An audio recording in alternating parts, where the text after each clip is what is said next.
50% የሚሆነው የወንዶች ኢንፈርቲሊቲ ወይም መካንነትና 10% የሚሆነው የሴቶች መካንነት የሚመጣው በዘር ነው።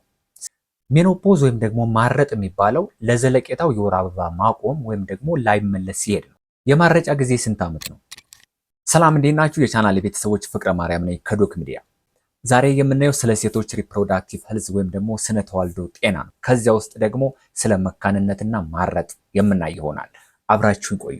ነገር ግን ይህን ቻናል ሰብስክራይብ አድርጋችኋል? ይህን ቻናል ሰብስክራይብ ሳታደርጉ ከሆነ ያያችሁኝ ያላችሁት ቻናሉን ሰብስክራይብ አድርጉ። በጣም በርካታ የሆኑ ወደፊት አብረን የምናያቸው የስነ ተዋልዶ ጤና መረጃዎች ስለሚኖሩ ትጠቀሙበታላችሁ። ስለዚህ አሁኑኑ ሰብስክራይብ አድርጉ። እንደዚሁም ደግሞ ለሌሎች እናቶች እንዲደርስ አሁኑኑ ሸር አድርጉላቸው፣ ላይክ አድርጉ።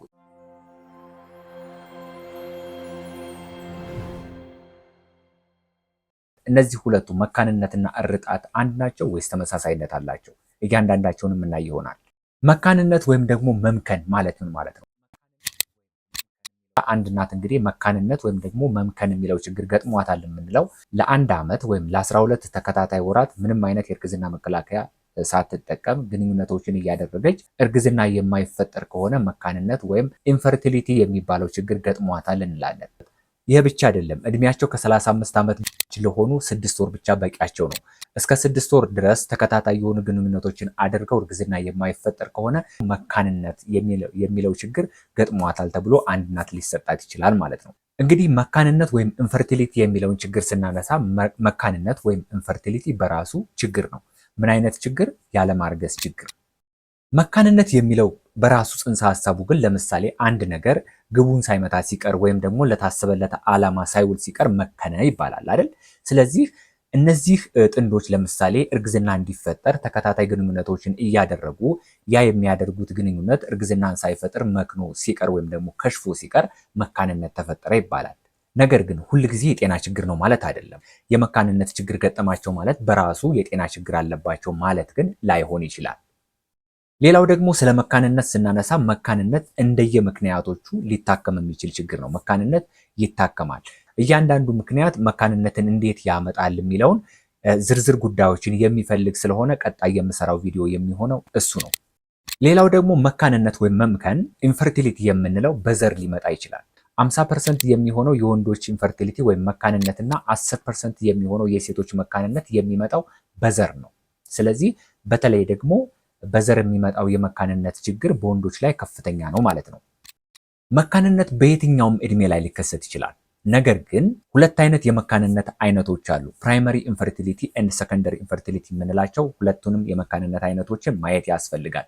ፕራይመሪ ኢንፈርቲሊቲ የምንለው ከዚህ በፊት ምንም አይነት አርግዘው ወይም ደግሞ ወልደው የማያውቁ ለመጀመሪያ ጊዜ እርግዝናን ሲሞክሩ ቅድም እንዳልኳችሁ ምናልባት እድሜያቸው ከ35 ዓመት በላይ ሆኖም ሊሆን ይችላል፣ ከ35 ዓመት በፊትም ሆነው ሊሆን ይችላል። ለአንድ ዓመት ወይም ደግሞ ከ35 ዓመት በላይ ከሆኑ ለ6 ወር ተከታታይ ሙከራዎችን ሲያደርጉ እርግዝና የማይፈጠር ከሆነ ከዚህ በፊት ያልወለዱ ከሆነ ፕራይመሪ ኢንፈርቲሊቲ ገጥሟታል ትባላለች ያቺ ሴት። ሰከንደሪ ኢንፈርቲሊቲ የምንለው ደግሞ ምናልባት ከዚህ በፊት አርግዛ እስከ 9 ወር ድረስ የደረሰ እርግዝና ኖሯት ወይም ወልዳ ምናልባት 3-4ም ልጅ ኖሯት ሊሆን ይችላል። ከዚያ በኋላ ከተወሰነ ጊዜ በኋላ ግን እርግዝናዎችን ስትሞክር እምቢ ሲላት ሰከንደሪ ኢንፈርቲሊቲ ይባላል።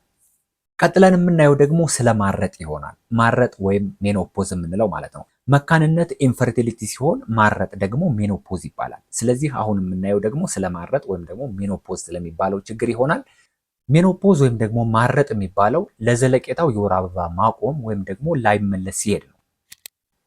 ይህንን የምንለይበት ትልቁ መለያችን ምንድነው? ለአንድ ዓመት ሙሉ ወይም ደግሞ ለ12 ወራት ፔሪዮዱ የቀረበት ምክንያት ከእድሜ ጋር ተያይዞ መሆን አለበት። እንደዚሁም ደግሞ በተለያዩ ሕክምናዎች ያ ፔሪዮድ ሊመለስ ወይም ደግሞ ሪቨርስ ሊደረግ የሚችል መሆን የለበትም። ስለዚህ ከተለያዩ ሕክምናዎች በኋላ ወይም ደግሞ ከአንድ ዓመት ሙሉ ወይም 2 ዓመት አንድ ሴት ፔሪዮድ ሳታይ ቆይታ የተለያዩ ሕክምናዎችን ስታደርግ ፔሪዮዷ የሚመለስ ከሆነ ያ ሜኖፖዝ አይደለም። ስለ እርጣት ወይም ሜኖፖዝ ስናነሳ እርጣት ተፈጥሯዊ ነው ወይም ደግሞ ሙሉ በሙሉ ናቹራል ነው። ግን አንዳንዴ ለምሳሌ እርጅና ተፈጥሯዊ ነው። ነገር ግን እርጅናን የሚያፋጥኑ አንዳንድ ነገሮች ግን ይኖራሉ። ስለዚህ እነዚያ እርጅናን የሚያፋጥኑ ነገሮች ላይ መስራትና እነዚያን ነገሮች ማኔጅ ማድረግ ለማርጀትን መከላከል እንደሚቻል ሁሉ እነዚህንም ወይም ደግሞ ያለ ጊዜ ማረጥን የሚያፋጥኑ ነገሮችን ማወቅና እነሱ ላይ መስራትም ያለ ዕድሜ ማረጥን መከላከል ይቻላል ማለት ነው። እነዚህ ምንድናቸው የሚሉትን አሁን አሳያችኋለሁ። ሁለተኛው ደግሞ ስለ ማረጥ ስናነሳ ማረጥ ተፈጥሯዊ ቢሆንም ነገር ግን ከማረጥ ጋር ተያይዘው የሚመጡ ምልክቶቹ አሳሳቢ ሊሆኑ የሚችሉና እንደዚሁም ደግሞ መታየት ያለባቸው የሕክምና ክትትል የሚያስፈልጋቸው ወይም ደግሞ ማኔጅመንት ወይም ኢንተርቬንሽን ሊያስፈልጋቸው የሚችሉ ናቸው አንዳንዴ ማለት ነው። ስለዚህ እነሱን ማወቅ በጣም ጥቅም አለው። የማረጫ ጊዜ ስንት ዓመት ነው? የማረጫ ጊዜ ስንት ዓመት ነው የሚለውን የሚመልሰው በአብዛኛው ጥናት ነው። የተለያዩ ጥናቶች በተለያየ ጊዜ የሚሰሩ ጥናቶች የተለያየ ውጤት አላቸው። ግማሾቹ 51 የሚሉ አሉ፣ 52 ዓመት የሚሉ አሉ፣ 55 ዓመት የሚሉ አሉ። ይህ በአቬሬጅ ሲሆን እንዲሁም ደግሞ ከ45 ዓመት እስከ 52 ዓመት ድረስ የሚሉም አሉ። በተለያየ ጊዜ የሚሰሩ ጥናቶች እንደዚሁም ደግሞ የሚሰሩበት ቦታ አበሻ ላይ የሚሰሩ ፈረንጅ ላይ የሚሰሩ እነዚህ ሁሉ የተለያየ ውጤት ይሰጡናል ማለት ነው። ለምሳሌ አብዛኞቹ ጥናቶች የሚያሳዩት ከ45 እስከ 52 ይላል። 45 እና 52 እንደምራችሁ ለሁለት ስታካፍሉት አቬሬጅን ታገኛላችሁ ማለት ነው። አንዳንድ ጊዜ ሰምታችሁ ከሆነ ምናልባት እድሜያቸው ሄዶ እርጅና የማይታይባቸው እንደዚሁም ደግሞ እድሜያቸው ሄዶ የሚወልዱ እናቶች አሉ። ብዙ ጊዜ ሲጠየቅ ሰምታችሁ ከሆነ አንቺ አታረጅም እኮ አንቺ እኮ እየወለድሽ ነው ሚስጥሩ ምንድን ነው ሲባሉ ሰምታችሁ ከሆነ እነዚያ ሰዎች ምናልባት ላይፍ ስታይላቸው፣ የጤና ሁኔታቸው፣ ስትረስን እንዴት ማኔጅ እንደሚያደርጉ በአጠቃላይ ላይፋቸውን እንዴት እንደሚኖሩ ያለው ሁኔታ እዚያ ውስጥ ሚስጥሩ እዚያ ውስጥ ሊኖር ይችላል ማለት ነው። ስለዚህ እነሱ ምን ናቸው የሚሉትን ደግሞ አሁን ቀጥዬ አሳያችኋለሁ። አሁን የምናየው ማረጥን መከላከል ይቻላል ወይ ነው። ከዚያ በፊት ግን የተለያዩ የማረጥ አይነቶች አሉ። ናቹራል የሆነ የማረጥ አይነት አለ። እንደዚሁም ደግሞ ፕሪማቹር ሜኖፖዝ የምንለው ያለ ዕድሜ ማረጥ አለ። አንዳንድ ጊዜ ደግሞ በሕክምና ምክንያት ኢንዲውስድ የሆነ የሜኖፖዝ ወይም ደግሞ የማረጥ አይነት አለ። እነዚህ ላይ ዲፐንድ ሆነን ማኔጅ የሚደረገው የትኛው ነው የሚለውን ቀጥዬ ላሳያችሁ ወይም ደግሞ ልንገራችሁ። ከነዚህ ውስጥ ኢንዲውስድ ሜኖፖዝ የሚባለው ምናልባት በሕክምና ምክንያት ወይም ደግሞ በሰርጀሪ ምክንያት የሚሰራና እንዳትወልዱ የሚደረግበት ለምሳሌ እንቁላል ማምረቻው በሰርጀሪ ምክንያት ለህይወታችሁ ሲባል የሚወጣ ሲሆን ምንም ማድረግ አይቻልም። አማራጭ የሌለው ጉዳይ ነው። ምክንያቱም እሱ ቢወጣና ህይወታችሁ ቢተርፍ ይሻላል ወይስ እሱ ቀጥሎ መውለድን ብትሞክሩ የሚለው ነገር ሲታይ እሱ ወጥቶ ህይወታችሁ ቢቀጥል የሚለው ነገር በልጦ ሲገኝ የሚሰራ ነው። ስለዚህ እነዚህ ነገሮች በጣም አስፈላጊ ሲሆኑ የሚሰሩ ናቸው። ነገር ግን ፕሪማቹር ሜኖፖዝ የሚባለው መከላከል የሚቻለው የማረጥ አይነት ነው። እነዚህን 10 ቴክኒኮች ከተጠቀማችሁ ፕሪማቹር ሜኖፖዝ የሚባለውን መከላከል ወይም ደግሞ ልትቀድሙ ትችላላችሁ። እነዚህን 10 ነገሮች ልንገራችሁ። ከነዚህ ውስጥ የመጀመሪያው ጤናማ አመጋገብን መከተል ነው። ጤናማ አመጋገብን ስትከተሉ እንግዲህ አንቲኦክሲዳንት ያሏቸው ምግቦችን ማዘውተር። እነዚህ አንቲኦክሲዳንት ያላቸው ምግቦች ኦክሲዳቲቭ ስትረስ የሚባል ነገር አለ። ይህንን ኦክሲዳቲቭ ስትረስን በመቀነስ የሚጠቅሟችሁ በሁለት አይነት መልኩ ነው። የመጀመሪያው እንቁላል የሚመረትበት ቦታ ፈንክሽናል እንዲሆንና በየጊዜው ትክክለኛ የሆነ የእንቁላል ውጻት እንዲኖር በማድረግ ነው። ሁለተኛው ደግሞ የእንቁላል ብክነትን በመከላከል በጣም ከፍተኛ የሆነ ጥቅም ይሰጧቸዋል። አንድ ሴት ልጅ በቂ የሆነ እንቁላል ተሰጥቷት የምትወለደው ገና በእናቷ ማህፀን ውስጥ እንዳለች ነው። በእናቷ ማህፀን ውስጥ እንዳለች ፉል የሆነ የእንቁላል መጠን ተሰጥቷት ነው እዚያ ውስጥ የምትፈጠረው ማለት ነው። ነገር ግን አንድ ምሳሌ ልንገራችሁ። ለምሳሌ ባትሪያችሁን ቻርጅ ስታደርጉ ልክ 100% ላይ ሲደርስ ፉል ይሆናል። ነገር ግን ያንን ባትሪያችሁን ከቻርጅ ላይ ነቅላችሁ አስቀምጣችሁት ምንም እንኳን ባትጠቀሙትም ከተወሰነ ጊዜ በኋላ ስታዩት ምናልባት 90% ወይም 80%፣ 85% ሆኖ ልታገኙ ትችላላችሁ። በተመሳሳይ መልኩ በእንቁላል ፉል ሆነ ወደ 7 ሚሊዮን አካባቢ የሚሆን እንቁላል ተሰጥቷት በመወለድ ሂደት ውስጥ ስታልፍ ያት መወለድ በራሱ ለሷ አንድ የሆነ የራሱን የቻለ ፕሮሰስ ነው። በእናቷ ማህፀን ውስጥ ያገኘችውን እንቁላል ከ3 እጥፍ በላይ ቀንሳ ነው የምትወለደው። መወለድ በራሱ ራሱን የቻለ አንድ የህይወት ፕሮሰስ ስለሆነ የእንቁላል መጠኗን ያባክንባታል ማለት ነው። እንደዚህ እያለ እያደገች የወር አበባ እያየች አግብታ እየወለደች 30 ዓመት 35 ዓመት አካባቢ እየደረሰች ስትሄድ የእንቁላል መጠኗ በከፍተኛ ሁኔታ እየባከነ ይሄዳል ማለት ነው። ስለዚህ የእንቁላል ብክነት በተለያዩ ምክንያቶች ሊመጣ ስለሚችል በከፍተኛ ሁኔታ በህይወታችሁ ውስጥ ሴቶች ከፍተኛ ቁጥጥር ልታደርጉበት የሚገባው ነገር ምንድነው? ይህንን አላግባብ የእንቁላል ብክነት እንዳይኖር ወይም ደግሞ እሱን ለመከላከል በህይወታችሁ ውስጥ የምታደርጓቸው ነገሮች ናቸው ማለት ነው አሁን የምነግራችሁ።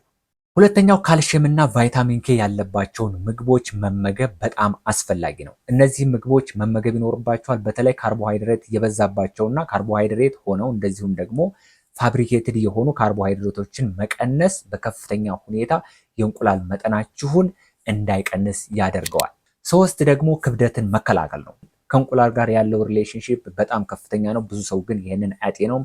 ክብደታችሁ በጣም ማነስ የለበትም፣ መብዛትም የለበትም። ስለዚህ አንደር ዌትም መሆን የለበትም፣ ኦቨር ዌትም መሆን የለበትም። መካከለኛ የሆነ ክብደት እንዲኖራችሁ እሱም በደንብ ማወቅ ይኖርባችኋል። 4ኛው ደግሞ አለማጨስ ነው። አለማጨስ እንግዲህ ብዙ ጊዜ ይነገራል። ስለዚህ የምታጨሱ ከሆነ ማቆም ይኖርባችኋል። ወደፊት ለማጨስ ያሰባችሁ ደግሞ እንዳታጨሱ ማጨስን ማቆም መከላከል ይኖርባችኋል። ደግሞ የቤተሰብ ታሪክ አለ የለም የሚለውን በደንብ ማጥናት ይኖርባችኋል። ይሄ ነገር ቶሎ ወደ ጋብቻ እንድትገቡና በሰዓቱ ለመውለድ ወይም ደግሞ ቀልጠፍ ለማለት ይጠቅማችኋል። ለምሳሌ ከዚህ በፊት እናትሽ ወይም አክስትሽ ልጅ እንደዚህ በቤት ውስጥ 30 ዓመት ወይም ደግሞ 35 ዓመት ላይ 40 ዓመት ላይ ያረጠች ከሆነ አንቺም ላይ ይሄ ነገር ሊከሰት ስለሚችል ምን ማድረግ አለብኝ የሚለው ላይ እንድታስቡበት በጣም ይጠቅማችኋል። ስለዚህ የቤተሰብ ታሪካችሁን ወደኋላ መለስ ብላችሁ ማጤን ወይም ማሰብ ምን አይነት የቤተሰብ ታሪክ ነው ያለኝ የሚለው ማወቅ ይሄን ፕሪማቹር ሜኖፖዝን ማኔጅ ለማድረግ ይጠቅማችኋል ማለት ነው። 6 ደግሞ ምልክቶችን ማወቅ ነው። እነዚህ ፕሪማቹር ሜኖፖዝ ምልክቶችን ወይም ደግሞ ቅድመ ማረጥ ምልክቶችን ማወቅ ቶሎ ብላችሁ ወደ ሕክምና ለመሄድ ማኔጅ ለማድረግ እንደዚሁም የሕክምና ክትትልና እርዳታ ለማግኘት በጣም ይጠቅማችኋል። ብዙ ጊዜ ምልክቶችን ታያላችሁ። እነዚያ ምልክቶች ምናልባት የጤና ችግር ሊመስሏችሁ ይችላሉ። አንዳንዴ የሚጠፉ የሚሄዱ ብዙም ችግር የሌለባቸውም ስለሆኑ የቅድመ ማረጥ ምልክት መሆናቸውን ካለያችሁ በስተቀር በተለይ 2 ጥንዶች እንደዚህ ያለማርገዝ ቻሌንጅ ውስጥ ስትገቡ እነዚያን ነገሮች መጀመሪያ ወንዱ ይታከማል። የወንዱ ሲስተካከል ደግሞ የእናንተ እድሜ ይሄድና እናንተ እንቁላል ያልቃል። ስለዚህ ቀድማችሁ እነዚህ ምልክቶች ማወቅ ቶሎ ሕክምናውን ለማድረግና ለመከታተል ይጠቅማችኋል ማለት ነው። እነዚህ ምልክቶች ምን ናቸው የሚሉትን ከዚህ በፊት ቪዲዮ ሰርቻለሁ፣ እዚህ ጋር ታገኙታላችሁ ማለት ነው። እዚህኛው ደቂቃ ላይ መጥታችሁ ማየት ትችላላችሁ። ይህን ቪዲዮ ከጨረሳችሁ በኋላ ወይም ደግሞ መጨረሻ ላይ አስቀምጥላችኋለሁ፣ ያንን ቪዲዮ ተመልከቱት። 7ኛውና ማድረግ ያለባችሁ ደግሞ ያለምንም ምክንያት ፔሪዮዳችሁ ሲቀር ዝም ማለት የለባችሁም። ፔሪዮዳችሁ የሚቀርበት ከእድሜ ጋር ተያይዞ ሊሆን ይችላል፣ የእርጣት ምልክት ሊሆን ይችላል፣ የተለያዩ በማህፀን ውስጥ እርግዝናንም ጭምር ሊከለክሉ የሚችሉ ችግሮች ተፈጥረው ሊሆኑ ስለሚችሉ ያለምንም ምክንያት ብቻ ወይ እርግዝና ሳይፈጠር ወይም ደግሞ እርግዝና መከላከያ ሳትጠቀሙ ወይም በማህፀን ውስጥ የሆነ ችግር ሳይፈጠር ዝም ብሎ ፔሪዮድ በሚቀርበት ሰዓት ዝም ማለት እነዚህን ነገሮች ቀድሞ ለማወቅና ማኔጅ ለማድረግ ወይም ወደ ሕክምና ለመሄድ ስለሚጠቅማችሁ ፔሪዮዳችሁ ሲቀር ዝም ማለት በጣም ይጠቅማችኋል። 8ኛው አለመጨናነቅና በቂ እንቅልፍ መተኛት ነው። ምንጊዜም ቢሆን አለመጨናነቅ፣ በቂ እንቅልፍ ማግኘት የእንቁላል መጠናችሁ ያለ ጊዜው እንዳያልቅ ይረዳችኋል። 9ኛው ደግሞ ስትረስ ማኔጅመንት ቴክኒክ ሊኖራችሁ ይገባል። ማንኛውም ሰው አትጨነቂ ብትሉት ሊሰማ አይችልም ወይም ደግሞ በቂ ሊሆን አይችልም። ዋናው ነገር ምንድነው? ወደ ህይወታችሁ ጭንቀት ወይም ደግሞ ስትረስ ሲመጣ ራሱን የቻለ ስትረስ ማኔጅመንት ቴክኒክ ሊኖራችሁ ይገባል። በህይወታችሁ ውስጥ በሚመጣበት ሰዓት እንዴት ነው ማኔጅ የማደርገው? እንዴት ነው ከራሴ ላይ ላባረረው የሚችለው? እንዴት ነው ቀለል አድርጌ ላልፈው የሚችለው? ሳይጎዳኝ እንዴት ነው ሊያልፍ የሚችለው የሚለውን ቀድማችሁ ልታስቡበት ይገባል እንጂ አልጨነቅም ብሎ ማሰብም አይቻልም። 10ኛውና የመጨረሻው ብትችሉ እስከ 34 ዓመት ድረስ ለመውለድ መሞከር እነዚህን ፕሪማቹር ሜኖፖዝ የምንለውን ነገር ቀድማችሁ ለመገኘት ይረዳችኋል። እነዚህን ያልኳችሁን ነገሮች ተግባራዊ ካደረጋችሁ በተለይ ከሕክምና ጋር የተያያዙ ነገሮችን በጊዜው የምትጀምሩ ከሆነ ችግሩን በሰዓቱ ታውቃላችሁ፣ መደረግ ያለበትንም ነገር በሰዓቱ ታውቃላችሁ ማለት ነው። ይሄ ቪዲዮ እንደጠቀማችሁ ተስፋ አደርጋለሁ። ምናልባት ጥያቄ የሚኖራችሁ ከሆነ በኮሜንት ሴክሽን ስር አስቀምጡልኝ። በቀጣይ ይዤላችሁ የሚመጣው ቪዲዮ መካንነትን ወይም ደግሞ ኢንፈርቲሊቲን ሊያመጡ የሚችሉ ምክንያቶችን ስለሚሆን እነዚያን ነገሮች ለማግኘትና እንዴት ነው ኢንፈርቲሊቲን ሊፈጥሩ የሚችሉት፣ እንዴት ነው ማኔጅ ልናደርጋቸው የምንችለው የሚለውን ሊያስገነዝባችሁ ስለሚችል አሁኑኑ ሰብስክራይብ፣ ላይክ አድርጉ። ቴንክ ዩ